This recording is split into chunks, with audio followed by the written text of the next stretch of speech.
não olvidar Rijkswet aqui tá consenso Rijkswet. No fim do dia, Aruba mas vai de acordo com isso.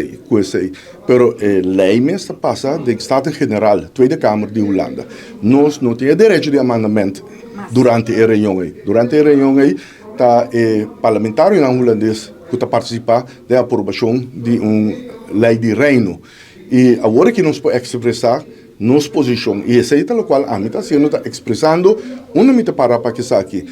Então, consenso, se do consenso, então eu tenho direito para estar contra ou pro. E a mim está contra, para razão óbvia, me por onderbouwen, den parte de história, me por onderbouwen, den leis, artículo na lei, de como está contra, tem diferentes razões de como lo está contra. Então, de momento, aqui nós temos que expressar, mas da todo momento nós temos que acordar que nós temos para representar o povo. E por o povo está pondo do novo mandato general para governar, para controlar, mas dentro da autonomia que tem, dentro do nosso estatuto.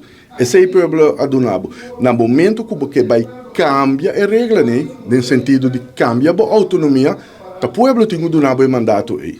O povo não tem mandado para entregar status à parte, para tomar independência e so forth. Não, esse é o povo tem o papel. Então, dentro de nossa autonomia, nós podemos discussão local, nós podemos caminhar, nós estamos governando, nós estamos controlando. Mas para se caminhar fundamental na nossa autonomia, então, nós temos que vai back para o povo. O povo tem que dar seu mandato. Na fim do dia, nós temos que respeitar a posição e a voz do povo.